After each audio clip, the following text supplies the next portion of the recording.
Movie ఎలా ఉంది భయ్య అంటే ల్యాగ్, సినిమా మొత్తం ల్యాగ్ ఉంటుంది. ఫస్ట్ హాఫ్లో రష్మిక ఎంట్రీ సీన్ కూడా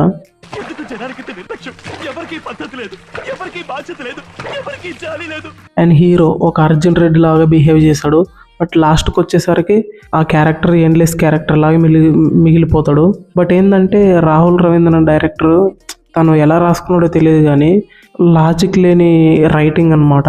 ఎన్నో మూవీస్ చూసినా, లైక్ ఈవెన్ ఆదిపురుష్ లాంటి మూవీస్ చూసినా కూడా నాకు పర్లేదు అనిపించింది. బట్ ఇందులో అది ఎందుకు చేసిర్రో అసలు చూసిన వాళ్ళు కూడా జనాలకు కూడా ఏమనిపించిందో నాకైతే అర్థం కాలేదు అసలు. అది అర్థం కాదు, అర్థమైనా అర్థం కానట్టే ఉంటుంది, అట్లా ఉంటుంది ఆ సినిమా. అండ్ రష్మిక మందన క్యారెక్టర్ అయితే బాగా రాసుకున్నాడు. బట్ ఏంటంటే ఆ క్యారెక్టర్ కూడా స్లోగా పెట్టేశాడు అనమాట. అంటే అన్ని అవమానాలు జరుగుతున్నా, ఫాదర్ తిడుతున్నా అండ్ తనకు తెలిసే జరుగుతుంటాయి.